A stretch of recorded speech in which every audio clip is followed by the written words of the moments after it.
Assalamualaikum warahmatullahi wabarakatuh. Baik, pada kesempatan kali ini saya akan menjelaskan materi mengenai sistem operasi yang merupakan tugas ujian tengah semester mata kuliah sistem operasi.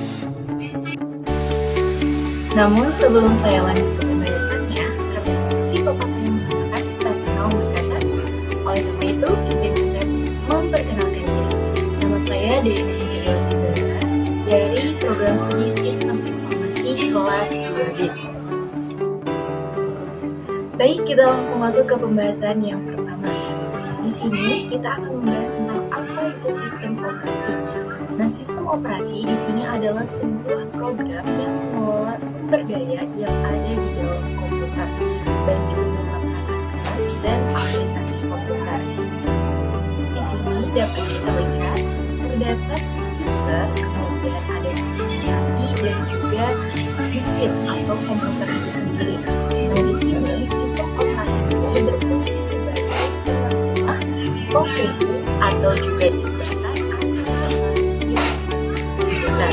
Jadi pada intinya sistem operasi menghubungkan antara pengguna dan juga komputer.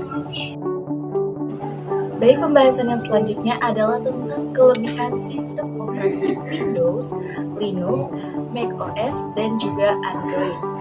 Untuk yang pertama di sini adalah kelebihan dari sistem operasi Windows. Yang pertama, berjalan dengan performa yang maksimal. Kemudian, user friendly atau mudah digunakan, memiliki sistem update yang terjadwal, memiliki banyak fitur dan dapat digunakan oleh banyak perangkat keras, kemudian populer dan memiliki banyak pengguna, serta terdapat layanan khusus untuk bantuan pengguna. Untuk yang selanjutnya adalah kelebihan dari sistem operasi Linux, yaitu kode dalam sistem operasi dapat dimodifikasikan pengguna sesuai dengan kebutuhannya karena bersifat open source. Selanjutnya, gratis dan tidak berbayar. Kemudian pengguna dapat melakukan update sistem kapan saja. Ancaman terhadap virus rendah. Dan yang terakhir, bantuan pengguna bisa didapatkan melalui forum komunitas pengguna. Selanjutnya adalah kelebihan dari sistem operasi macOS. Yang pertama, stabil karena telah berbasis Linux. Kemudian, tampilan lebih elegan sehingga cocok untuk graphic design dan multimedia. Memiliki fitur time machine yang dapat membackup sistem dan perubahan data secara otomatis. Memiliki keamanan lebih terhadap virus, bisa mengenali file format Windows, memiliki program Sherlock yang bisa mencari file pada hard disk, jaringan lokal, dan internet secara keyword. Selanjutnya adalah kelebihan dari sistem operasi Android.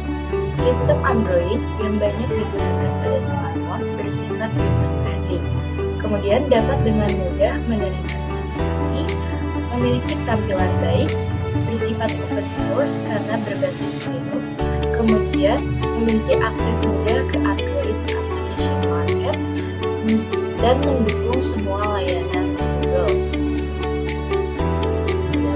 Pembahasan yang selanjutnya adalah mengenai mengapa operasi Linux belum mampu mengalahkan kepopularan Windows di kalangan masyarakat umum. Nah, ada beberapa alasan mengenai mengapa sistem operasi Linux ini belum mampu mengalahkan kepopularan Windows di kalangan masyarakat umum. Nah, alasan yang pertama itu karena Windows sudah lebih familiar digunakan secara luas. Hal ini karena strategi pemasaran dari Windows sangat kuat. Windows bekerja sama dengan produsen komputer besar untuk instalasi di komputer baru, sehingga di semua komputer baru terdapat Windows sebagai pilihan defaultnya. Selain itu, akibat merek Windows yang sudah lebih dikenal luas dibandingkan Linux menyebabkan Windows dipercaya oleh banyak orang sebagai standar dalam sistem operasi. Selanjutnya, menurut masyarakat umum, Windows ini sudah lebih user-friendly daripada Linux. Nah, antarmuka Windows yang sudah lebih banyak dikenal menyebabkan pengguna merasa lebih nyaman. Meskipun Linux memiliki antarmuka grafis yang baik seperti Windows, banyak orang tetap merasa Windows lebih user-friendly. Alasan yang ketiga adalah dukungan perangkat lunak yang banyak. Perangkat lunak populer seperti Microsoft Office dan banyak game lebih dulu dirancang untuk Windows, meskipun ada beberapa aplikasi yang tersedia juga di Windows. Alasan yang terakhir adalah proses instalasi dan pemeliharaan lebih sederhana. Instalasi dan pemeliharaan Windows dianggap lebih sederhana bagi pengguna awam dibandingkan dengan distribusi Linux tertentu yang mungkin memerlukan pengetahuan teknis lebih mendalam. Yang selanjutnya, pembahasan mengenai proses dalam sistem operasi. Proses pada sistem operasi adalah alur atau tahapan pengeksekusian suatu program. Status proses di dalam sistem informasi ada beberapa, di antaranya yang pertama ada new, yaitu proses sedang dibuat atau dipersiapkan. Kemudian ada running, yaitu instruksi sedang dikerjakan atau dieksekusi. Selanjutnya ada waiting, yang merupakan proses di mana proses menunggu beberapa peristiwa yang terjadi, termasuk penyelesaian input-output atau penerimaan sinyal. Kemudian ada ready, yaitu proses siap dan sedang menunggu tugas untuk diproses. Dan yang terakhir ada terminated, yang merupakan proses setelah selesai dijalankan.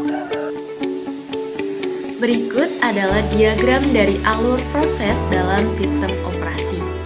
Untuk yang pertama, di sini jika proses sedang dibuat, maka statusnya akan new. Setelah itu, jika persiapan atau status tersebut disetujui, maka akan berubah menjadi ready, yaitu siap dieksekusi dan menunggu dikirim ke prosesor. Kemudian, pada saat proses ini dikirim ke prosesor, maka status akan berubah menjadi running. Nah, pada running ini akan ada 3 kemungkinan yang terjadi. Yang pertama, jika sebuah proses tidak diinterupsi, maka proses akan langsung dieksekusi. Maka akan exit dan proses berganti status menjadi terminated atau selesai. Kemudian, kemungkinan yang kedua adalah jika dalam proses running, program mendapatkan sinyal interupsi dari proses dengan prioritas tinggi, maka proses akan kembali ready untuk menunggu penjadwalan ulang ke prosesor.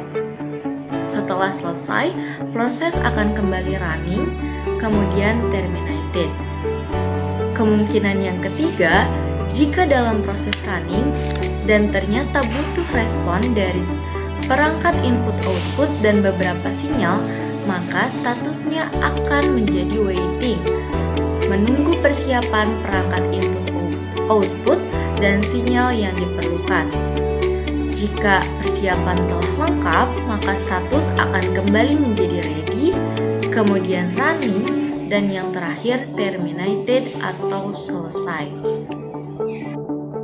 Selanjutnya ada istilah ready dan running block.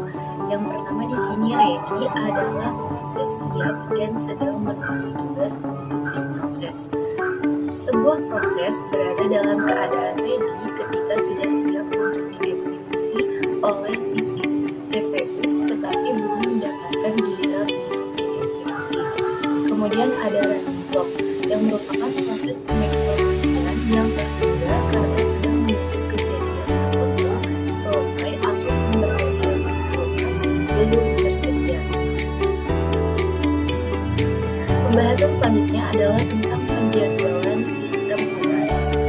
Penjadwalan sistem operasi di sini adalah mekanisme kebijakan di sistem operasi yang berhubungan dengan urutan kerja di sistem komputer dengan konsep multi-programming. Tipe-tipe penjadwalan proses.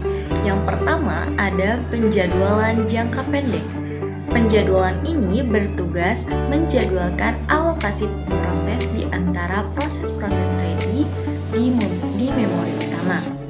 Penjadwal ini dijalankan setiap terjadi pengalihan proses untuk memilih proses berikutnya yang harus dijalankan. Kemudian yang kedua, penjadwalan jangka menengah.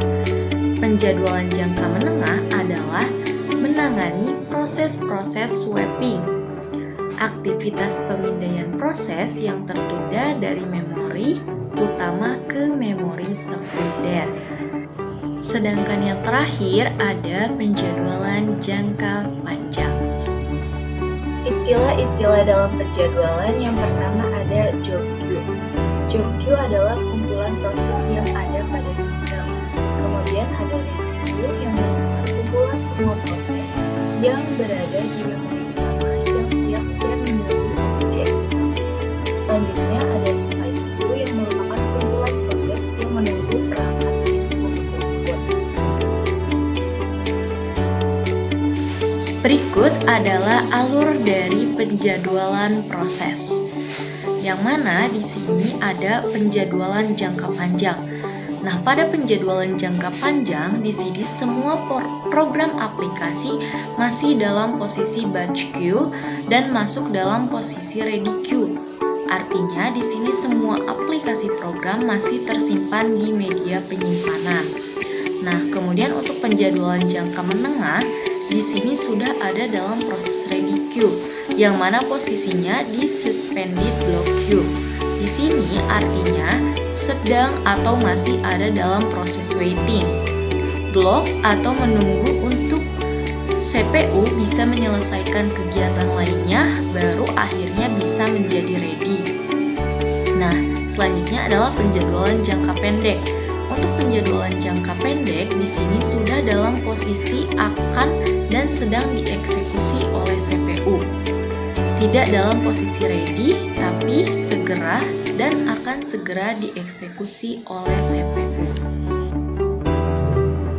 Pembahasan selanjutnya adalah tentang kriteria yang digunakan dalam kinerja penjadwalan proses. Yang pertama ada fairness, yaitu adil. Maksudnya proses harus diberlakukan sama atau semua mendapat jadwal atau layani dari komputer dengan waktu sesuai dengan yang dibutuhkan masing-masing prosesnya. Kemudian ada efisiensi, dilakukan dengan memperkirakan waktu proses. Waktu proses dihitung dengan perbandingan antara waktu proses dan total waktu operasi. Selanjutnya ada response time, waktu yang dibutuhkan prosesor untuk menanggapi proses-proses yang masuk penjadwalan. Yang selanjutnya ada turnaround time, yang merupakan waktu yang dihabiskan saat proses masuk sistem hingga diselesaikan. Waktu proses berada dalam sistem, penjumlahan waktu eksekusi dan waktu menunggu. Kemudian ada throughput, yang merupakan jumlah proses yang dapat diselesaikan dalam satu periode tertentu. Pembahasan selanjutnya adalah tentang konsep penjadwalan FIFO. Algoritma FIFO atau first in first out adalah algoritma yang menerapkan penjadwalan non-preemptif yang pada setiap prosesnya diberi jadwal untuk mengeksekusi sesuai runtutan waktu. Artinya yang pertama masuk akan pertama keluar. Prinsip yang digunakan algoritma FIFO yaitu menggunakan konsep antrian. Nah, contohnya di sini halaman yang diganti adalah halaman yang paling lama berada di antri. Setiap halaman baru diakses diletakkan di bagian belakang antrian. Apabila antrian penuh dan halaman yang baru diakses, maka halaman lama akan tergantikan. Selanjutnya di sini ada contoh soal untuk menghitung algoritma FIFO. Nah, soalnya diketahui terdapat 5 antrian proses yaitu P3, P2, P5, P4, dan P1 dengan lama proses berurutan 5, 2, 3, 10, 16, dan 4. Kemudian jelaskan proses pembuatan yang pertama Gantt chart, kemudian waiting time, dan average waiting time. Penyelesaiannya kita dapat menuliskan apa yang diketahui dahulu, yaitu P1 dengan burst time 4, P2 23, P3 5, P4 16, dan P5 10. Yang pertama di sini kita akan membahas tentang Gantt chart-nya. Nah, Gantt chart itu selalu dimulai dari 0. Kemudian ada proses 3 yang burst time-nya adalah 5, maka kita tuliskan 5. Kemudian untuk proses 2, burst time-nya itu 23. Ditambahkan dengan proses 3 tadi, jadi 5 ditambah 23, maka hasilnya menjadi 28. Kemudian untuk proses 5, burst time-nya adalah 10. 28 ditambah 10 menjadi 38. Kemudian untuk P4, burst time-nya 16. 38 ditambah 16 menjadi 54. Dan yang terakhir untuk P1, burst time-nya adalah 4. 54 tambah 4 menjadi 58. Untuk tabel Gantt chart-nya bisa dilihat pada slide. Nah, berdasarkan perhitungan tadi, kita dapat mengisi waiting time-nya berdasarkan proses-proses tadi, yaitu untuk P1 sama dengan 54, kemudian P2 5, dan P3 0, P4 38, dan P5 28. Selanjutnya untuk average waiting time, di sini kita bisa hitung dengan menjumlahkan total waiting time tadi, kemudian dibagi jumlah prosesnya, yaitu 5 proses. Sehingga di sini setelah dijumlahkan maka menjadi 125 dibagi 5 dan hasilnya average waiting time diperoleh 25. Jadi kesimpulannya, sistem operasi di sini adalah sebuah program yang mengelola semua sumber daya yang ada dalam komputer, baik perangkat dan aplikasi komputer. Sistem operasi berperan sebagai penghubung antara pengguna dan komputer. Nah, di sini ada banyak macam-macam sistem operasi seperti Windows, Linux, macOS, dan juga Android. Nah, dalam pengoperasiannya, sistem operasi mempunyai alur proses tersendiri yang diseleksi dengan algoritma menjadi